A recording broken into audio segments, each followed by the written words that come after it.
All right, guys. Welcome to the Lot Walkers podcast. My name's Kyle. This is Justin and James. So we're here today to just kind of talk about like automotive stuff. Kind of see, everybody's opinions on things as we kind of formulate our own. And the big thing is obviously the car world is dynamic and always changing. So James and Justin are pretty heavily involved in TikTok, and I think that really helps their car careers as car salesmen. A little bit. Could use some more love, guys. Yeah, shout out TikTok, come on. Yeah, we're live right here on the bottom too. Whoever's getting behind the scenes can check this out after we're done. Exactly, and I think the big thing is like, so I've been in, let's start with like how long we've been in car sales. Yeah, give a little bit of backstory. Good point. Yeah. So I just hit my first birthday in car sales. I came from the restaurant world before I got into this. Justin? I initially started taking photos for plenty of dealerships around Erie, so I got around and got to see, which dealerships were kind of the best. Started working here in the service department, then slowly moved over to sales. Been here about 5 months now, and then I got him here too. Yeah. So I was working a bunch of odd jobs out of high school. I'm only 22. Met Justin about a year or two ago. Became pretty close friends with him. Opportunity opened up here from service because he was moving from service to sales. I took the service job. Quickly after that, about a month or so in, I moved over to sales, and then about 4 months after that, I was doing sales full time. And I mean, I'll tell you, I love every single second of it. Even being able to do sort of stuff like this with these kind of people around is just absolutely amazing. I've had a great blast, and so I'm really excited that we're able to move on to new stuff like this too. I hope this is going to educate and also entertain a lot of you guys. And since I am streaming too, I guess if you guys want to chime in at all at any point, feel free. We'll take questions at any point in time. Just hopefully I don't miss them. So I'm going to pass it back to Kyle and we'll start this thing going. All right, so off the rip, there's obviously a ton of good questions in here that James put some legwork in to find.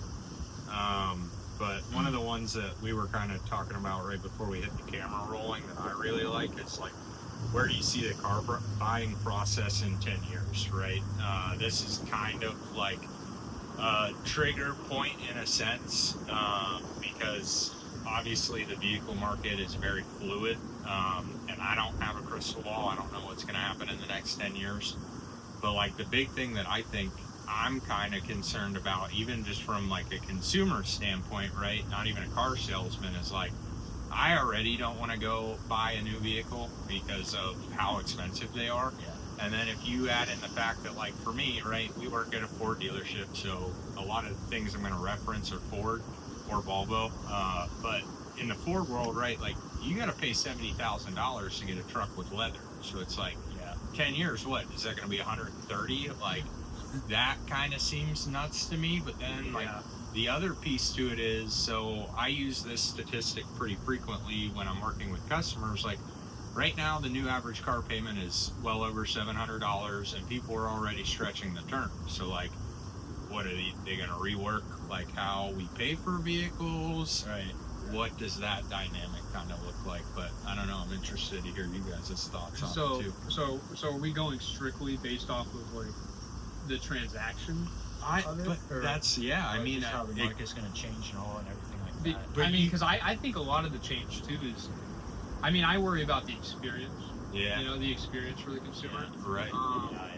I think AI. I don't know if our jobs could really be taken like that because of how emotional the buying process is. Right. But then the other piece to it is at the same time, like, look at Carvana and all these like online platforms, and even Ford's trying to do like the e-commerce. Yeah. So there is a market, and the thing is too is I even think with our generation, we as time goes on, we might even be a little bit more, I guess, not as worried about having conversations with people to get stuff done. Right. You know what I mean? And so I mean, it might just become like it might evolve to that, but I mean, I'll be a patriot to the fact that you should work with sales. Right. Yeah, definitely. So, but then it's also too, like, I'm curious to see with regards to that, like, how will car salesmen mold to in order to still be able to make a living off of that type of work, right? Because like even in the e-commerce world, right? Like even if somebody were to go buy a vehicle online through Ford right now, like they still have to go somewhere to do paperwork. Yeah. Chances are somebody's still hooking up their equipment for them, like, so there's that piece. Because like I feel like that's my issue with Carvana right now, Yeah. right? Is like there's no service piece to it. Like you don't really know what you're getting until it hits your doorstep. Yeah, there's like 1.5 million photos, but like I'm like, I don't know. There's a lot more risk. Right. You know, there's peace of mind without risk, and there's peace of mind with risk. Right. And I think Carvana really tries to implement that. Like, will give you that peace of mind, but the risk factor isn't really known until you're there for a long time. Right. Well, and then, so this kind of comes full circle, because I'm sure you guys both have stories about it, because like I know I do. But like, how many times have you done, like, followed the steps of a deal perfectly, and then come to find out, like, there's a loophole that you didn't know about that could hang up a title or hang up a deal, and it's like, Right at the end. how are we gonna, like, I guess, you know, AI, once it's implemented fully, will be a very powerful tool to kind of negate those things and make sure those boxes are all ticked beforehand. But like with state to state deals or stuff that's like, you know, somebody was on the loan and maybe they passed away, unfortunately, right? And it's like, now you need, you know, the proper documentation that like whoever their power of attorney is to sign off on a trade. Like, Yeah. you know what I mean? Like, what happens when people are buying and selling stuff online like that, and these things aren't getting verified or checked out? You know. That's, And- that's the thing I noticed too. Recently, Carvana offers have been going down. Have you noticed that? Oh at yeah, all? yeah. Like, because when they first started, they were way up high. Overpaying for everything. Like probably Yeah. 2 or 3 grand more than like what we would appraise a car for. But Right. now time's going on. They got all the cars they need, so those appraisals are going down and down. So I don't know. Well, and so part of that too, like, now granted, this could be fake news. I don't have anything to verify this information, but I know I heard that like they were having an issue with titles with stuff. That Like can they make were sense, yeah, buying yeah. stuff so fast and selling it so fast that like they never got the title, and then the next owner never got the title. So I could see how like maybe they're pulling back a little bit, slowing down. Because like I'm pretty sure that like the company got bought by somebody else that probably knows what they're actually doing. Right? So That's the thing here. Just like our lot's not the biggest in the world, but it's a good sized lot, and you see how it can be a struggle to keep everything in order. Yeah, like right. with titles or making sure such and such gets fixed and this and that and that. And when you're running stuff through, you know, like a bigger cycle like they are, it's just harder to catch those small things. You know. right. I don't know. I think it's definitely beneficial to buy from a small lot compared to something like Carvana, and it just has to do with the facts that we talked about. Yeah, yeah. All right, I'm gonna jump around a little bit because I just saw another good question that I really liked. Let's hear it. So it was, what was like the most wild test drive story you have? And like what happened? All right. You want to go first? I guess I can. Yeah. Trying to think. So, I mean, I have one that sort of stands out that I bring up a lot, especially to customers I work with regularly. We were on 26th Street, which if you guys don't know Erie, I mean, there's really like 2 main roads headed east. Okay, so there's going from east to west, 2 main roads, 12th Street and 26th Street. All right, I was on 26th Street, and I'm sure you guys are gonna understand. You're sitting right next to me, but all right. So she was going the wrong way on the wrong side of the road. Oh Right, no! yeah. And obviously, like, there's it was up more towards Burger King, so that you can't just like, you know, Turn around. yeah, because you got that median right there. Oh, Yeah. And so, I mean, fortunately, we all survived. Nothing happened, no accidents, no nothing. I told her though after that happened, I was like, "You gotta buy the car. You just almost killed me." Obviously, I was joking. Did it work? No. that was the funny part about it. Yeah. Oh, no. They said they actually came out with a trade value and they instantly got up to 1. It's Wow. crazy. Yeah. That is pretty. Nice. Yeah. But what about you guys? I honestly don't have too many crazy stories. I guess the craziest one I have is an older lady I was driving a Volvo with her, and I really didn't expect this out of her, but we just pulled into a random empty parking lot, and she starts like racetracking Volvo, like taking sharp turns. Like I was honestly scared. Yeah, and that's why before we took off, the husband asked me, "Do you have your seatbelt on?" I was like, "Yeah, I always buckle up." And And when we were done, he was like, "Yeah, that's why I made sure you had your seatbelt." Right. And other than that, I would say the only other crazy thing is brand new Volvo. One time, lady brought kids in, and the kids were just stomping up. Oh, I remember that. White I remember seats. there was like It had to get scrubbed it was out. a playground. It was pretty bad. Yeah. That's wild. All right, so this is gonna be like another good bridge. I feel like. I'll be back. See you in a minute, bud. He So- got paged. He's Yeah. gotta go take him out. He's got This- duties. This is part of how it goes. So the nice part is with this podcast, you're probably gonna see that a lot. That's why. Right, because we're literally working right now, potentially selling cars. Yeah, we're sitting in a spot where we can watch a lot. But so back to the crazy test drive stories, and I think this will be a good bridge kind of into work tracks, right? Yeah. So I don't have any crazy test drive stories yet, but I think it's probably because like my threshold for stuff happening is like way like my mental like freak out zone is way lower than most people. And I think a lot of that has to do, I mean, I've told you the stories before, Justin, like I used to have sport bikes like and ride them like I stole it, right? So the big thing, like anytime I get in the car with somebody, like I want them to test out the power. I want them to, you know, For sure. Yeah. feel what the car feels like in a dynamic of ranges, and that's why I set up my test drive so that like we can go on the highway and then we come back in the city, right? And so like for me, like I used to live in Pittsburgh and be going down the parkway at 140 miles an hour on a crotch rocket, right?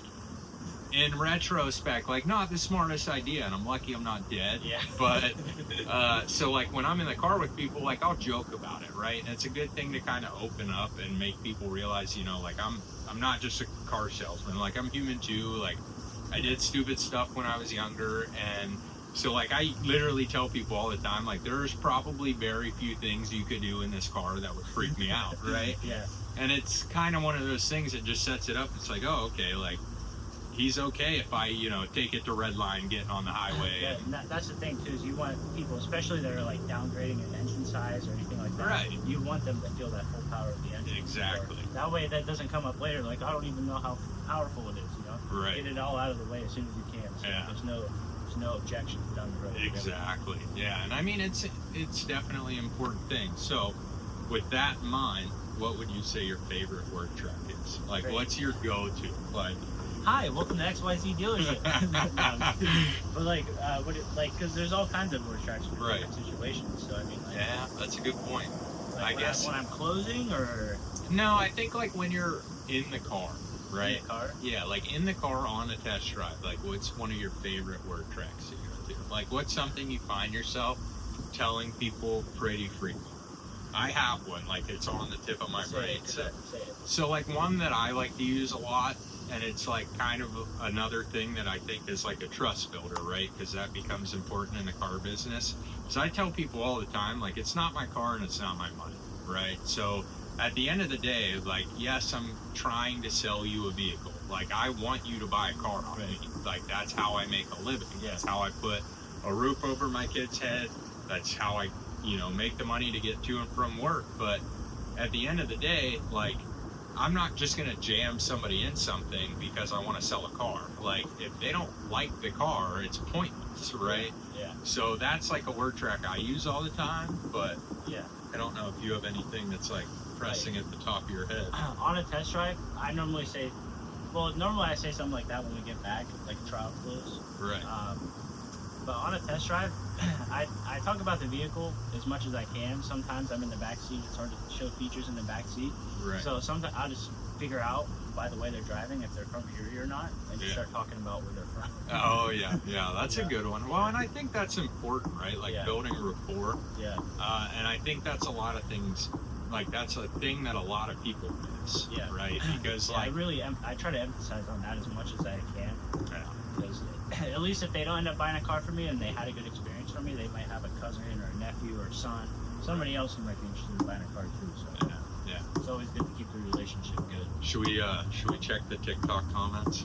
See if yeah. anybody has anything they want us to discuss. see here. Because for the sake of not making this an hour long, we might cut it a little bit shorter today. But Looks like we don't have any comments. All right. Okay. So the comments are clear. We're winning. So I think before we get off the topic of word tracks, another one that I really like to tell people pretty frequently too, because it's like, it kind of puts them in perspective of like where my head's at while I'm selling them a car, Yeah. is like, I tell people all the time, like, yes, I'm in the car business, but like the car business to me is the idea of like making relationships with people, and selling the car is a byproduct, right? Like, it's an after product. So I think it kind of hits that same notes that you were talking about. Yeah. But I think how we should close this out is maybe just talking about things we're going to talk about in the next couple episodes. Yeah, so I really think we should talk about our Ford product, of course, you know, Yeah, share definitely. anything new that's coming out, any updates, leaks, stuff of that sort. Right. Same with Volvo as well. I really think we should also talk about, you know, like word tracks and tips and advice of buying and selling cars, you know, all of the above there. Right. And I'm sure you have some other great ideas as well. Yeah. So I think something Justin hit on a little bit earlier that I think is like a good point to talk about is like in future episodes, like we're going to talk about stuff like motor options, right? Because that's a big pain point for a lot of people. Definitely like features of different vehicles that Yep. people do or don't like. Say we get like an exotic rare trade-in or something, just film an episode of that, talk Right. about it, maybe change the subject from there, Yeah. drink some coffee, have a good time. Big one. Yeah, and so if there's anything that you guys would like to see people that work at a car dealership talk about, anything like in the video, please comment it down below. We are going to try to really start to grow this into its own thing, because we think it's important, and we think, information is power. So please, give it a like, give it a thumbs up, give it a share. Follow, if you guys subscribe, follow. all of the above. Yep, Give us and, some love here so we can keep going. keep the dream going. Right, and so I think that pretty much wraps it up for the Lot Watchers today. Hopefully you guys have a fantastic day, and it was a pleasure. Love you guys.